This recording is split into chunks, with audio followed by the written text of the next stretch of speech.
الرحمن الرحیم نحمدہ ونصلی علی رسولہ الکریم۔ جب سے کینیڈا والے بیان وہ سوسائٹی میں گیا ہے تو مسلسل سوشل میڈیا پہ ہائپ کریٹ کی جا رہی ہے اور ایک مخصوص طبقے کی طرف سے جو بہت زیادہ شدت پسندی پھیلا رہا ہے۔ بار بار مجھے کہا جا رہا ہے کہ یہ جو معذرت آپ نے دوبارہ کی ہے یہ بھی قابل قبول نہیں ہے، اور اس طبقے کا بنیادی مقصد یہ ہے کہ میں یہ مانوں کہ میں نے گستاخی کی ہے اور پھر میں گستاخی سے معذرت کروں۔ جو غلطی مجھ سے ہوئی ہے اس پہ میں بار بار معذرت کر چکا ہوں، لیکن وہ طبقہ مسلسل دھمکیاں دے رہا ہے میرے واٹس ایپ پہ، قتل کی دھمکیاں، گستاخ اور جو فحش گالیاں دی جا رہی ہیں سب کے نمبر بھی میں سیو کر رہا ہوں۔ تو یہ سب کچھ چل رہا ہے میرے ساتھ، تو مجھے خیال ہوا کہ میں ایک علمی لحاظ سے بہرحال میں اس پہ ایک ویڈیو ریکارڈ کرواؤں، کیونکہ جو کچھ میرے مخلص لوگ ہیں، بعض لوگ، میجورٹی نے مجھے گستاخ قرار نہیں دیا الحمدللہ، میجورٹی علماء نے، بلکہ انہوں نے اس کو ایک غلطی ضرور قرار دیا، علمی غلطی، گستاخ قرار نہیں دیا۔ لیکن بعض ہمارے ہی بڑوں سے، بعض ہمارے ہی لوگوں نے بھی اس کو گستاخی سے تعبیر کیا اور پھر یہ کہا کہ مفتی صاحب نے جب گستاخی سے معذرت کر لی ہے تو اب ان کی جان چھوڑ دو۔ تو اس کو بھی بعض شدت پسند لوگ کہہ رہے ہیں دیکھو ان کے اپنے بڑے کہہ رہے ہیں کہ انہوں نے گستاخی کی ہے۔ اس لیے مجھے گستاخی کے لفظ کو ایکسپلین کرنا بہت میرے لیے ضروری ہو گیا ہے۔ وجہ اس کی ہے کہ جو مخصوص طبقے کے کچھ لوگ ہیں جو ان کے لیڈر بہت زیادہ شدت پسندی پھیلا رہے ہیں اور اپنی عوام کو، جو عام لوگ ہیں نا، ان کو بہت زیادہ اکسا رہے ہیں میرے قتل پہ۔ کھلی ویڈیو میں جب اتنا اکسا رہے ہیں، آپ یہ ویڈیو کلپ دیکھ سکتے ہیں۔ وہ کراچی کا ایک مولوی نہیں اور طارق مجہول مردود، ایک بندہ بھی غیرت مند نہیں بیٹھا جڑا اٹھ کے انہاں سر لاوے۔ اس وجہ تو یہ بالکل اس بارے کوئی معافی نہیں، اس کتے نوں لگام پائی جاوے، وہ کتا بھی نہیں بڑھتا۔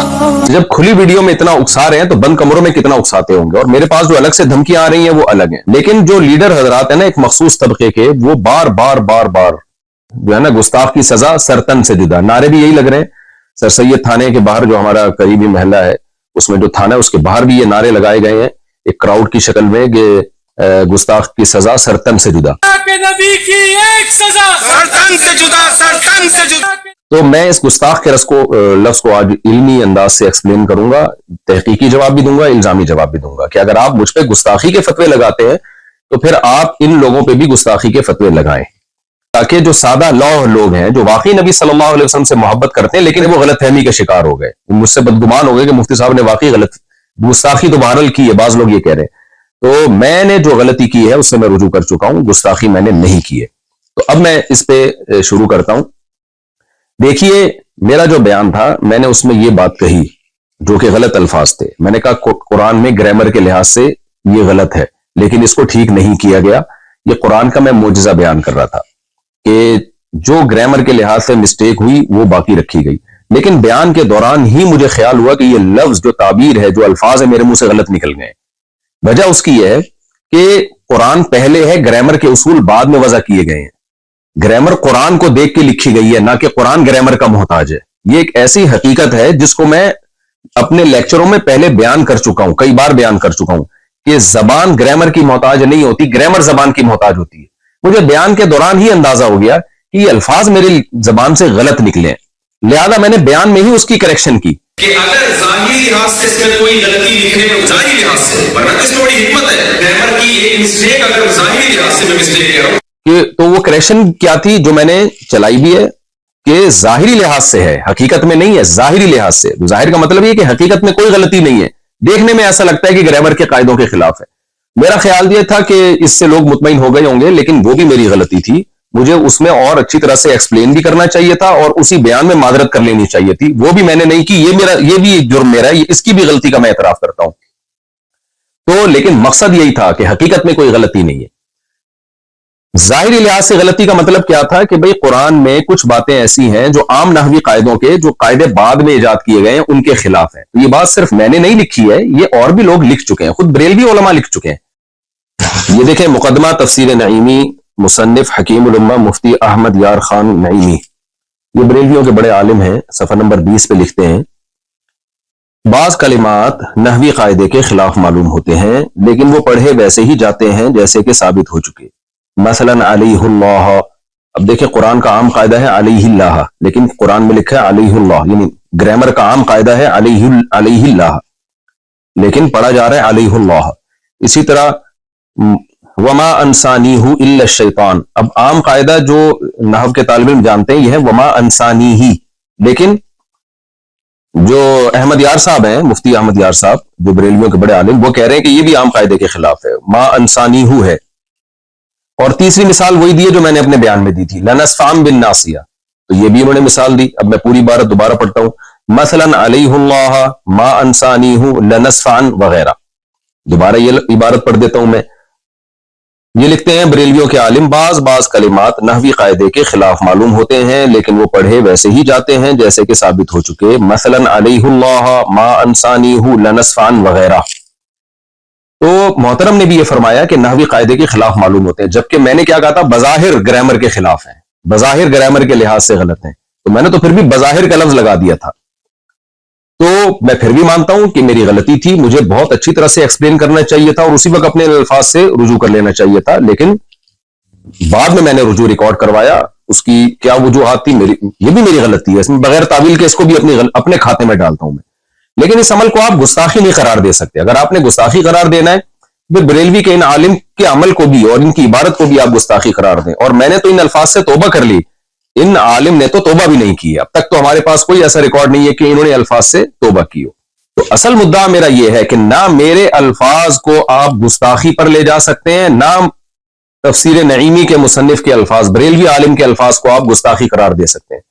آپ ان کے الفاظ کو بھی علمی غلطی قرار دے سکتے ہیں، میرے الفاظ کو بھی علمی غلطی قرار دے سکتے ہیں. یہ علمی غلطی قرار دینے پر ہمیں کوئی اعتراض نہیں ہے، لیکن آپ اس عمل کو گستاخی مت قرار دیں، کیونکہ اگر یہ ہے تو میں گستاخ ہوں تو پھر یہ بھی گستاخ ہیں، اور وہ تمام علماء گستاخ ہیں جنہوں نے اس علمی نقطے کو اس انداز سے بیان کیا ہے. دوسری روایت دیکھیں، عن هشام بن عروة عن أبيه قال سألت عائشة عن لحن القرآن إن هذان لساحران، وعن قوله والمقيمين الصلاة والمؤتون الزكاة، وعن قوله والذين هادوا والصابئون، فقال يا ابن أختي هذا عمل الكتاب أخطأوا في الكتابة. رواه الطبري في تفسيره جلد نمبر 1 صفحہ نمبر 18. علامہ طبری رحمہ اللہ تعالیٰ اپنی تفسیر کی جلد نمبر 1 صفحہ نمبر 18 میں لکھتے ہیں، اور یہ روایت مصنف ابن شیبہ میں بھی ہے. فرماتے ہیں کہ عبداللہ بن زبیر جو حضرت عائشہ کے بھانجے تھے، انہوں نے سیدہ عائشہ رضی اللہ تعالی عنہا سے قرآن کی بعض آیتوں کے متعلق پوچھا. ظاہر ہے وہ آیتیں عام گرامر قاعدوں سے ہٹ کر تھیں.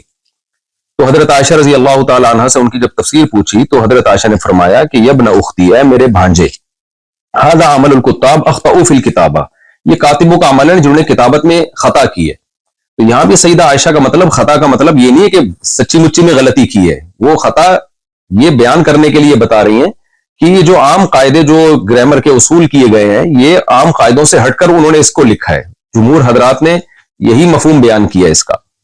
تو یہاں بھی میں یہ کہوں گا کہ کیا آپ سیدہ عائشہ کو بھی معاف نہیں کرو گے؟ آپ یہ کہو گے انہوں نے معاذ اللہ دعویٰ کیا کہ قرآن میں تحریف ہوئی ہے، قرآن کو غلط لکھا گیا ہے اور قرآن کی کتابت کے طریقے غلط تھے.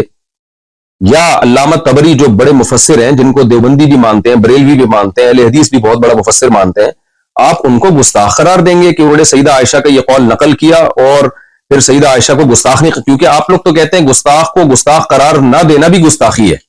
تو کیا ہے معاذ اللہ آپ ان سب کو گستاخ قرار دیں گے؟ ظاہر ہے آپ یہ کہیں گے کہ ایک چیز ہے جس کو یہ اپنے الفاظ میں بیان کر رہے ہیں. اور پھر میں بار بار بتاؤں، یہ سب کا امت کا اتفاق ہے، میں مفسرین کے حوالے بھی دے سکتا ہوں اور میرے پرانے بیانات بھی مل جائیں گے اس پر، کہ گرامر قرآن کی محتاج ہے، قرآن گرامر کا محتاج نہیں ہے. اس زمانے میں عربی کے قواعد و ضوابط منضبط نہیں کیے گئے تھے، گرامر کو بعد میں وضع کیا گیا ہے.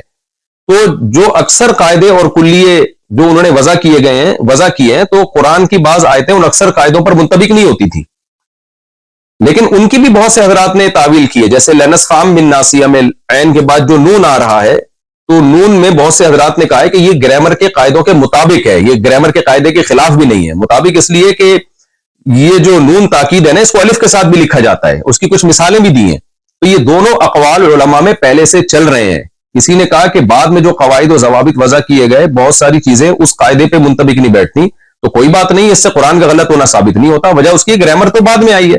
اور بعض نے کہا نہیں بھائی، گرامر جو اس دور میں گرامر تھی جو اصل ہے اس کے پہ شواہد بھی پیش کیے، انہوں نے دلائل بھی پیش کیے کہ اس کے مطابق یہ گرامر کے بھی عین مطابق ہے. تو یہ شروع سے اختلاف چلا آ رہا ہے اور یہ سب کی تعبیرات ہیں.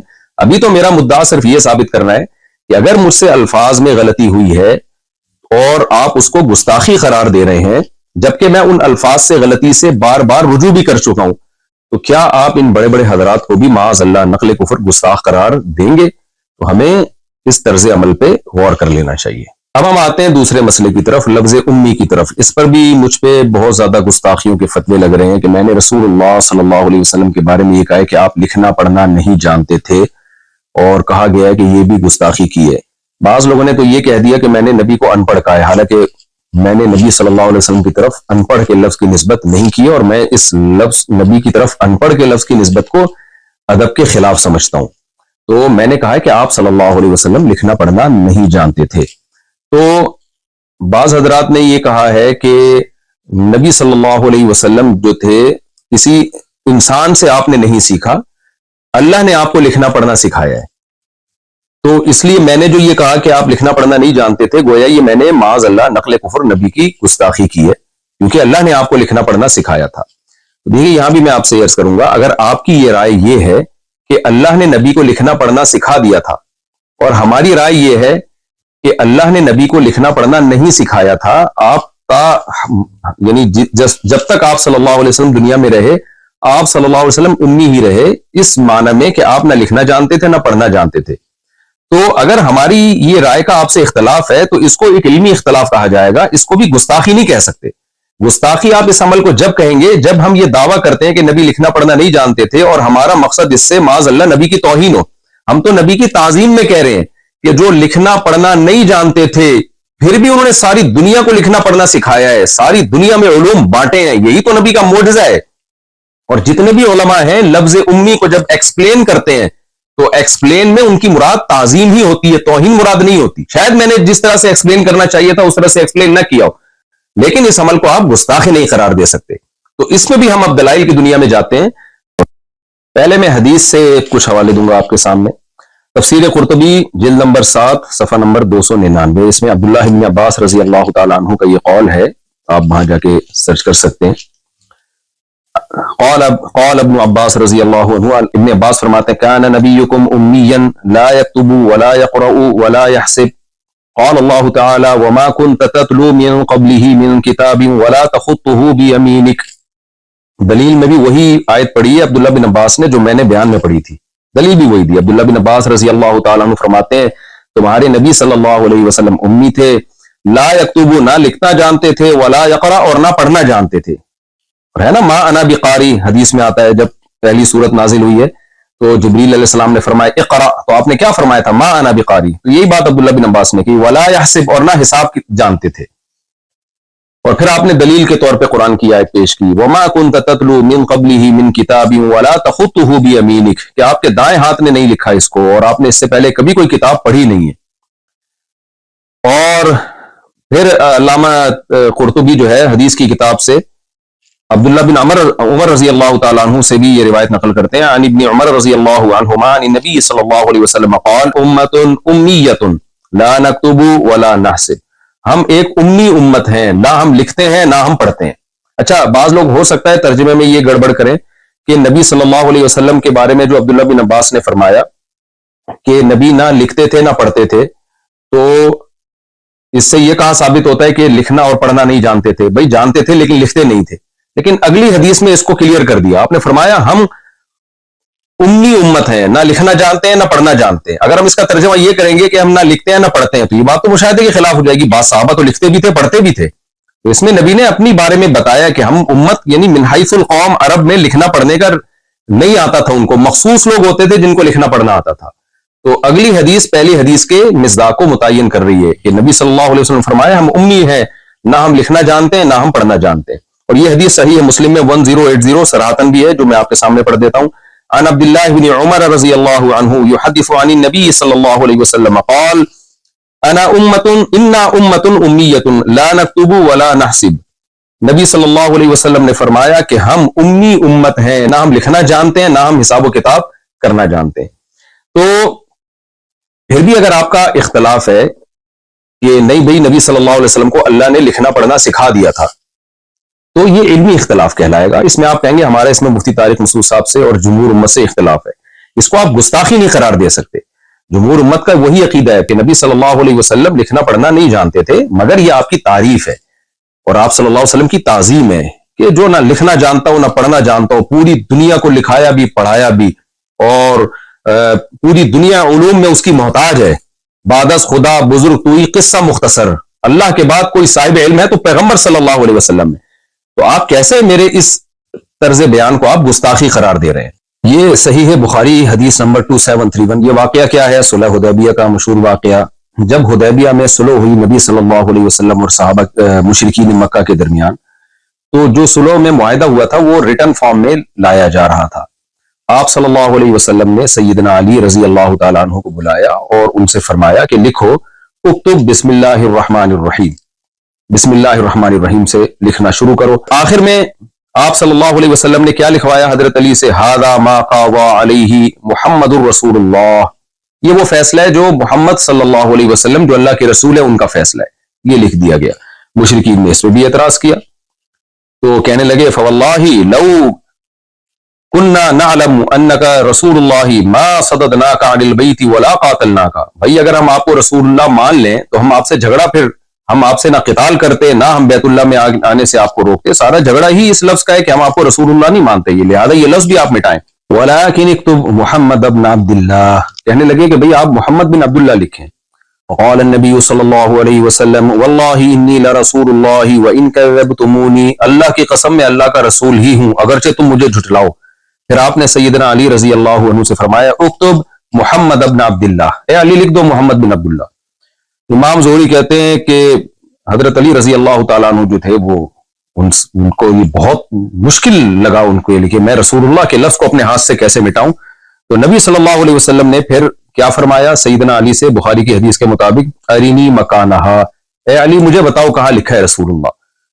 فاراہ مکانہا، حضرت علی نے بتایا نبی کو، فمحاہا، نبی نے اپنے دست مبارک سے اس کو مٹا دیا۔ اس سے بھی صاف پتہ چلتا ہے بھائی اگر ہمارے نبی صلی اللہ علیہ وسلم لکھنا جانتے یا پڑھنا جانتے تو آپ سیدنا علی سے کیوں پوچھتے کہ مجھے بتاؤ کہاں لکھا ہوا ہے؟ تو یہ تمام چیزیں نبی کی تعظیم کو بڑھاتی ہیں کہ جو پیغمبر نہ لکھنا جانتا ہو نہ پڑھنا جانتا ہو لیکن اس نے ساری دنیا کو علوم سکھائے، اور میں دوبارہ اس شعر کو ریپیٹ کرتا ہوں، بعد از خدا بزرگ تو یہ قصہ مختصر، پوری امت کا اس پر اجماع ہے کہ اللہ کے بعد سب سے زیادہ علم اللہ نے سید الانبیاء محمد صلی اللہ علیہ وسلم کو دیا ہے، لیکن آپ کو امی کہنا یا آپ کو یہ کہنا کہ آپ صلی اللہ علیہ وسلم لکھنا پڑھنا نہیں جانتے تھے اور تعظیم کی نیت سے کہنا، پھر اس کو ایکسپلین کرنا، یہ تمام باتیں اس بات کی دلیل ہیں کہ یہ کہنے والا نبی کی تعظیم کر رہا ہے، اور ایسے تعظیم کرنے والے پر گستاخی کے فتوے لگانا کسی بھی طرح سے نہیں بنتا۔ اور اگر پھر بھی آپ یہ سمجھتے ہیں کہ یہ گستاخی ہے معاذ اللہ، تو پھر میں آپ کے سامنے کچھ بریلویوں کے چوٹی کے علماء کے حوالے پیش کرتا ہوں مختصر، تو جو فتویٰ پھر آپ نے مجھ پہ لگایا ہے ان پہ بھی لگائیں۔ کنز الایمان ما خزائن العرفان، امام احمد رضا خان بریلوی صاحب، ان کی تفسیر، انہوں نے قرآن کی جو آیت ہے فآمنوا باللہ ورسولہ النبی الامی الذی یؤمن باللہ وکلماتہ، اس آیت کی تفسیر میں لکھتے ہیں اللہ اور اس کے رسول بے پڑھے غیب بتانے والے، الامی کا ترجمہ انہوں نے کیا بے پڑھے، حالانکہ میں نے بے پڑھے کا مطلب اردو میں ان پڑھ ہی سمجھا جاتا ہے، جبکہ میں نے تو لفظ بے پڑھے استعمال نہیں کیا، میں نے تو کہا آپ صلی اللہ علیہ وسلم لکھنا پڑھنا نہیں جانتے تھے، جبکہ جناب احمد رضا خان بریلوی نے تو بے پڑھے کا لفظ نبی صلی اللہ علیہ وسلم کے لیے استعمال کیا ہے۔ اور میرا ایک کلپ موجود ہے جناب امام احمد رضا خان کے فیور میں، آپ وہ یوٹیوب پہ سرچ کر سکتے ہیں کہ میرے سامنے کسی نے کوئی عبارت نکالی اور کہا کہ اس سے تو ان کی گستاخی ثابت ہو رہی ہے، تو میں نے اس کی تعویل کی، کیونکہ بعض لوگ مجھ پہ یہ الزام لگا رہے ہیں کہ ان کے لیے اپنے لیے اصول کچھ اور ہیں، دوسروں کے لیے اصول کچھ اور ہیں، تو یہ الزام بھی غلط ہے۔ آپ میرا وہ کلپ دیکھ سکتے ہیں کہ اس میں جناب احمد رضا خان، بہت پرانا کلپ ہے وہ، میں کہہ رہا ہوں اس سے گستاخی کا پہلو نکالنا ٹھیک نہیں ہے۔ تو جب ہم جناب احمد رضا خان بریلوی سے بیسیوں اختلافات کے باوجود ان کی اس بے پڑھے لفظ سے گستاخی کا پہلو نہیں نکال رہے، تو آپ ہمیں لفظ امی کو ایکسپلین کرنے میں آپ ہمیں کیسے گستاخ قرار دے سکتے ہیں؟ ایک اور حوالہ مظہر القرآن، تفسیر مظہر القرآن جلد اول میں بریلویوں کے بہت بڑے عالم ہیں شیخ الاسلام مفتی شاہ محمد مظہر اللہ دہلوی، یہ اپنی کتاب میں لکھتے ہیں اللہ تعالیٰ نے مجھے یعنی محمد صلی اللہ علیہ وسلم کو پچھلی کتابوں میں امی لقب سے یاد فرمایا۔ آگے اس کی ایکسپلینیشن، اس کی روایت کی کو ایکسپلین کرتے ہوئے کہتے ہیں اس لیے کہ آپ ان پڑھ تھے. اب آپ دیکھیں انہوں نے تو آپ کے لیے ان پڑھ کا لفظ استعمال کیا ہے, میں نے تو ان پڑھ کا لفظ بھی استعمال نہیں کیا. پھر آگے کہتے ہیں یا اس وجہ سے کہ آپ ام القرا یعنی مکہ میں پیدا ہوئے تھے, ان پڑھ ہونا حضور کے لیے بڑا فخر ہے, نہ کہ نہ پڑھے نہ لکھے اور وہی کے ذریعے سے بڑے بڑے لوگوں کو دنیا اور دین کے انتظام سکھائے. دوبارہ میں ان کے الفاظ کو ریپیٹ کر دیتا ہوں. کہتے ہیں اس لیے کہ آپ صلی اللہ علیہ وسلم ان پڑھ تھے, اور پھر آگے فرمایا کہ حضور کی ان پڑھ ہونا حضور کے لیے بڑا فخر ہے کہ نہ پڑھے نہ لکھے اور وہی کے ذریعے سے بڑے بڑے پڑھے لکھوں کو دنیا اور دین کے انتظام سکھائے. یہی بات تو ہم پورے بیان میں کہتے رہے ہیں, پھر بھی ہم نے ادب میں ان پڑھ کا لفظ استعمال نہیں کیا. لیکن جو بریلویوں کے یہ بڑے عالم ہیں انہوں نے تو ان پڑھ کا لفظ بھی استعمال کر لیا اور نہ پڑھے نہ لکھے کا لفظ بھی استعمال کر لیا. اور ان کو اس طرح کی باتوں کو ہم نے یہی کہا کہ بھائی ان کا مقصد نبی کی تعظیم تھی, توہین نہیں تھی. پورا میرا بیان جو کینیڈا میں ہوا ہے پورا نبی کی تعظیم اور قرآن کی صداقت میں بیان ہوا ہے. آپ مجھے گستاخ قرار دیتے ہیں میرے ان جملوں کی وجہ سے, تو پھر آپ ان بزرگوں کی طرف بھی آئیے اور ان کو بھی آپ گستاخ قرار دیں. فتاوی رضویہ جلد نمبر 14 صفحہ نمبر 237, اس میں جناب احمد رضا خان بریلوی صاحب لکھتے ہیں کیا یحرفون الکلم عن مواضعہ کے سر پر سینگ ہوتے ہیں. اب آپ بتائیے قرآن مجید کی آیت کے لیے یہ الفاظ استعمال کرنا, یحرفون الکلم عن مواضعہ کے سر پر سینگ ہوتے ہیں, کیا اس سے بے ادبی نہیں جھلکتی؟ لیکن ہم تو تعویل کرتے ہیں کہ بھائی ان کا مقصد بے ادبی نہیں تھا, زور خطابت میں اور قلم کے زور میں انہوں نے ایک بات بیان کی اور مقصد سامنے والے کی بے ادبی تھی. لیکن اول نظر میں آپ کو کیا لگ رہا ہے؟ دوبارہ میں پڑھ دیتا ہوں, یہ کیا کہتے ہیں یحرفون الکلم عن مواضعہ, کیا یحرفون الکلم عن مواضعہ کے سر پہ سینگ ہوتے ہیں؟ یعنی ایسے ہی ہے جیسے کوئی کہہ لے کیا سورہ اخلاص کے سر پہ سینگ ہوتے ہیں, کیا قل واللہ کے سر پہ سینگ ہوتے ہیں, کیا سورہ فلق کے سر پہ سینگ ہوتے ہیں. تو آپ دیکھیں کہ یہ انداز بیان کیسا ہے. کیوں ہمارے جو بریلویوں میں جو متشدد حضرات ہیں اس کی تعویل کرتے ہیں؟ اسی لیے تعویل کرتے ہیں کہ وہ کہتے ہیں ان کی نیت یہ نہیں تھی. تو جب بھائی آپ کے لوگ اگر کوئی ایسا لفظ استعمال کریں جس سے گستاخی جھلک رہی ہو, لیکن آپ اس کو نیت کو ایکسپلین کرنے کا موقع بھی دیتے ہیں, ڈیفینڈ بھی کرتے ہیں, تو اگر یہ کام کسی دوسرے سے ہو جائے تو یہ کیا بات ہے کہ بھئی دوسروں کے لیے اصول کچھ اور اپنے لیے اصول کچھ اور. یہ تو دو باتیں جن کی بیس پہ مجھ پہ گستاخیوں کے الزام لگے ان کو میں نے ذرا ایکسپلین کیا ہے. اب میں تیسری بات کی طرف آتا ہوں.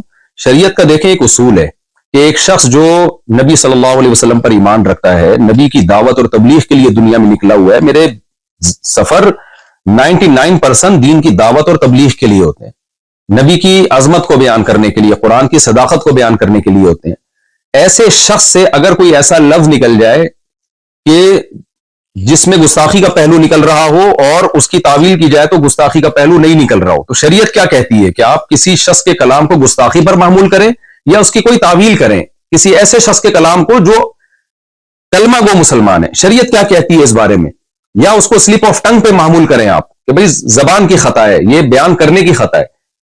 ظاہر ہے ساری دنیا کے علماء اس پر متفق ہیں کہ اس کی تعویل کی جائے گی, اس کو کافر نہیں قرار دیا جائے گا, اس کو گستاخ نہیں قرار دیا جائے گا. گستاخی کا الزام لگانا یہ بدکاری اور زنا کے الزام سے زیادہ بدتر الزام ہے.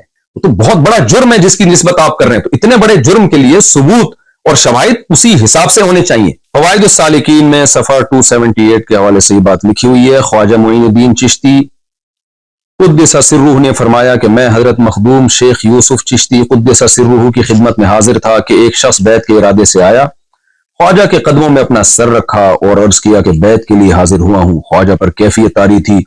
فرمایا کہ اگر تم کہو کہ لا الہ الا اللہ چشتی رسول اللہ تو میں تمہیں مرید کر لوں. چونکہ وہ شخص دھن کا پکا اور سچا تھا اس نے فوراً اقرار کر لیا. خواجہ نے بیعت کے لیے اسے اپنا ہاتھ دیا اور اسے بیعت کر لیا. پھر فرمایا کہ سنو میں کون ہوں اور کیا ہوں. محمد رسول اللہ صلی اللہ علیہ وسلم کے دربار کے کمینے غلاموں میں سے ایک ہوں. کلمہ وہی ہے مگر میں نے تیرے کمال اور اعتقاد اور صدق کو آزمایا تھا. یہاں معین الدین چشتی اور ان کے شیخ یوسف چشتی ان کا یہ واقعہ ہے. مقصد ابھی مجھے لا الہ الا اللہ چشتی رسول اللہ کا ڈیفینڈ کرنا یا اس کی مخالفت یا حمایت نہیں ہے, وہ ٹاپک سے بات ہٹ جائے گی. بتانا صرف یہ ہے کہ جو بریلوی حضرات میں جو شدت پسند لوگ ہیں جو مجھے گستاخ رسول قرار دے رہے ہیں, اور میرا دعویٰ یہ ہے کہ جب بھی کوئی شخص ایسے کلمات کہتا ہے تو اس کو ایکسپلینیشن کا موقع دیا جائے گا کہ آپ کی مراد کیا تھی. یہاں لا الہ الا اللہ چشتی رسول اللہ انہوں نے پڑھا, مرید کو اس بیس پہ بیعت کیا, پھر ڈیفینڈ کیا کہ میرا کلمہ وہی ہے جو لا الہ الا اللہ محمد رسول اللہ ہے. تو آپ اس ایکسپلینیشن کو مانتے ہیں کہ نہیں مانتے؟ انہوں نے جو پہلا لفظ تھا نا لا الہ الا اللہ چشتی رسول اللہ، اس میں رسول اللہ کے لفظ میں تعویل کی کہ وہاں رسول اللہ سے میری مراد اللہ کا نبی ہونا نہیں ہے. یہ تعویل ٹھیک ہے غلط ہے، میں اس بحث میں نہیں جا رہا. میں یہ عرض کر رہا ہوں کہ آپ معین الدین چشتی کے شیخ کی اس تعویل کو قبول کرتے ہیں، اسی وجہ سے آپ ان کو گستاخ قرار نہیں دیتے. یہ کام اگر کسی اور سے ہوتا ہے اور لگتا ہے کہ اس نے گستاخانہ لفظ استعمال کیے، اس کو ایکسپلینیشن کا موقع آپ کیوں نہیں دیتے اور اس کی ایکسپلینیشن کو آپ قبول کیوں نہیں کرتے؟ کچھ متشدد قسم کے مذہبی اسکالر اپنی عوام کو اکسا رہے ہیں، ابھار رہے ہیں، ان کی عوام ان کی تقریریں سن کے ہائپر ہو رہی ہے، اور وہ مجبور کر رہے ہیں کہ بھئی مفتی طارق مسعود صاف لفظوں میں معافی مانگے. اور صاف لفظوں سے ان کی مراد یہ ہے کہ یہ مانیں گے میں نے گستاخی کی اور میں گستاخی سے رجوع کرتا ہوں. تو خوب سمجھ لیں، کسی شخص پہ بدکاری اور زنا کا الزام لگ جائے، یہ الزام اتنا سنگین نہیں ہے جتنا یہ الزام سنگین ہے کہ میری طرف یہ نسبت کی جائے کہ میں نے نبی صلی اللہ علیہ وسلم کی شان میں یا قرآن کی شان میں گستاخی کی ہے. یہ زیادہ بڑا الزام ہے. زانی زنا کرنے والا کافر نہیں ہو جاتا، لیکن گستاخی ایک ایسا جرم ہے کہ اس سے انسان اسلام سے خارج ہو جاتا ہے، مرتد ہو جاتا ہے. میں جب 18 سال کی عمر میں مدرسے میں داخلے کے لیے آیا ہوں تو اپنے آپ کو میں نے وقف کیا دین کی خدمت کے لیے، اور پھر پیچھے ہم نے پلٹ کے نہیں دیکھا. تو کیا ایسا شخص یہ مان لے گا کہ میں گستاخ ہوں یا میں نے گستاخی کی ہے؟ ایک عام ادنا سا مسلمان اس لفظ سے نفرت کرتا ہے، وہ کبھی گستاخی کی نسبت برداشت نہیں کرے گا. یہ ہلکا جرم نہیں ہے نبی صلی اللہ علیہ وسلم کی شان میں گستاخی. جب جرم کی نوعیت سنگین ہوتی ہے تو اس کے لیے ثبوت کے لیے بھی سنگین قسم کے شواہد چاہیے ہوتے ہیں. لہذا میں یہ نہیں تسلیم کرتا کہ میں نے گستاخی کی ہے. جو غلطی مجھ سے ہوئی ہے اس پہ میں معذرت کر چکا ہوں. اور آخر میں جو متشدد قسم کے مذہبی اسکالر اتنی وضاحتوں کے بعد بھی اپنی عوام کو اکسا رہے ہیں کہ قتل ناموس رسالت اور گستاخ جو نبی کا گستاخ ہے اس کو قتل کر دیا جائے، تو میں اپنی بات کو ریپیٹ کرتا ہوں کہ یہ سادہ لوح عوام جو واقعی نبی سے محبت کرتی ہے لیکن اپنے کچھ متشدد مذہبی اسکالر کی باتوں میں آ کے ہائپر ہو رہی ہے، میری ان سے گزارش ہے کہ آپ اپنے ان مذہبی لیڈروں سے کہیے کہ حضرت یہ قتل کا کام پھر آپ بنفس نفیس کریں، کیونکہ جب کوئی کسی کو قتل کرتا ہے تو پولیس کیس بنتا ہے، اس کو بھی پھانسی ہوتی ہے، وہ بھی جیل کی کوٹری میں جاتا ہے. تو حضرت جنت میں جانے کا شوق صرف آپ ہمیں کیوں دلا رہے ہیں؟ آپ خود یہ کام کیوں نہیں کر لیتے؟ آپ خود جائیں، مفتی طارق مسعود صاحب کو آپ قتل کرنے کی کوشش کریں اور جنت کمانے کی آپ کوشش کریں. تو ایسا نہ ہو آپ اپنے مذہبی متشدد قسم کی لوگوں کی باتوں میں آ کے کوئی ایسا اقدام کر لیں. موت زندگی اللہ کے ہاتھ میں ہے. جو رات قبر میں گزرنی ہے وہ قبر میں گزرے گی، جو زمین پہ گزرنی ہے وہ زمین پہ گزرے گی. لیکن ایسا نہ ہو کہ کچھ مذہبی متشدد قسم کے اسکالر آپ سے وہ کام کروائیں جس پہ قیامت کے دن نبی صلی اللہ علیہ وسلم آپ سے اپنا چہرہ پھیر لیں. اور آپ شو تو یہ کر رہے ہو میں نے نبی کے نام پہ یہ کام کیا ہے، لیکن نبی صلی اللہ علیہ وسلم اس شدت پسندی سے کبھی بھی خوش نہیں ہو سکتے. اور آخر میں ایک بات میں سیکولر اور لبرل لوگوں کے لیے بھی کروں گا جو میرے بارے میں یہ الزام لگا رہے ہیں، لو آپ اپنے دام میں سیاد آ گیا اور کہہ رہے ہیں کہ یہ مولوی پہلے ہی لوگوں کو تشدد سکھاتے تھے اور خود اب اس جال میں پھنس گئے ہیں. آپ میرے پرانے کلپ دیکھ سکتے ہیں کہ سیالکوٹ والے کیس میں، جنید جمشید والے کیس میں، آسیہ بی بی والے کیس میں اور جتنے اس قسم کے کیس ہوئے ہیں، اس وقت ہم جو بات کر رہے تھے وہی بات میں ابھی بھی کر رہا ہوں. ہمارا بیان بدلا نہیں ہے. ہاں کوئی بہت پرانا بیان جس میں کوئی شدت کا کوئی عنصر تھا تو وہ فوراً ہی میں نے رجوع بھی ریکارڈ کرا لیا. تو میرے جتنے بیان آپ کو 8-10 سال پرانے تک ملیں گے اس میں یہی دعویٰ ہے کہ گستاخی ایک بہت بڑا جرم ہے. گستاخی کو ثابت کرنے کے لیے شواہد اور دلائل بہت مضبوط ہونے چاہیے، اور یہ کام کورٹ کا ہے، عوام کا کام نہیں ہے. تو قانون ہاتھ میں لینے کی کوشش نہ کی جائے. جزاکم اللہ احسن الجزا.